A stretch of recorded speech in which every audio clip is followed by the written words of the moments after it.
ఈరోజు మనతో ఉన్నారు నల్గొండ జిల్లా బీఎస్పీ పార్టీ ఇన్ఛార్జ్ బొడ్డు కిరణ్ కుమార్ గారు. ఆర్ఎస్పీ అంటే బీఎస్పీ అంటారు, బీఎస్పీ అంటే ఆర్ఎస్పీ అంటారు. ఆర్ఎస్పీ గారు చరిత్రహీనుడిగా మిగిలిపోతాడు అనుకోలేదు. ఒకవేళ మాయావతి గారికి ఇష్టం లేకపోతే అసలు ఆ పొత్తుకు పర్మిషన్ ఇచ్చేది కాదు. నీ యొక్క షోప్ టాప్ రాజకీయాలు అనేవి వర్కౌట్ కావు కాబట్టి బీఎస్పీ పార్టీ కూడా సాధ్యమే అని మీరు భావిస్తున్నారా? ఈరోజు గ్రామాలలో వార్డు నెంబర్ పోటీ చేయాలన్నా కానీ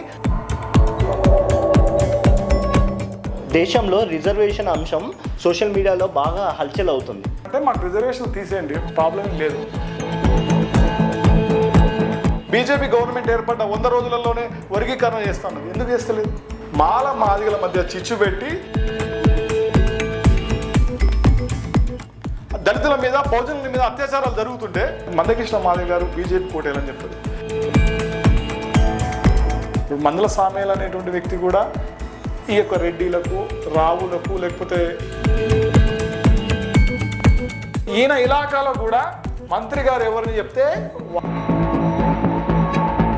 విశారదన్ మహారాజు ఏకంగా మాయావతిని విమర్శించారు. ఇప్పుడు రాజ్యాధికారం గురించి అంత పసిగా మాట్లాడే విశారదన్ గారు ఒక్క ఎమ్మెల్యే టికెట్ ఎందుకు గెలవలేదు? దమ్ము ధైర్యం ఉంటే ఆ కాన్స్టమ్ గారి ఫోటో తీసేసి మీరు ఆయన గురించి మాట్లాడి కూడా వేస్ట్. గాదరి కిషోర్ గారు 2 సార్లు ఎమ్మెల్యేగా గెలిచారు. మరి ఈసారి గెలవకపోవడానికి కారణం ఏంటి?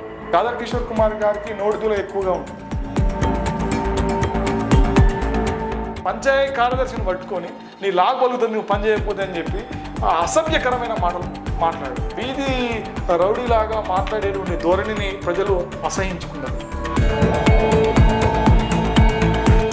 మరి మీరు గెలవకపోవడానికి కారణాలు ఏంటి? వందలాది మంది సైనికులను, సమర్థవంతమైన సైనికులు నిర్మించుకుంటే తప్పితే నేను పోటీ చేయడం అనేది నాకు చాలా చాలా సంతోషాన్ని ఇచ్చింది. నేను మాయావతి గారిని ఇప్పుడు మీ విద్యాభ్యాసము ఎక్కడ జరిగింది? మీ కుటుంబ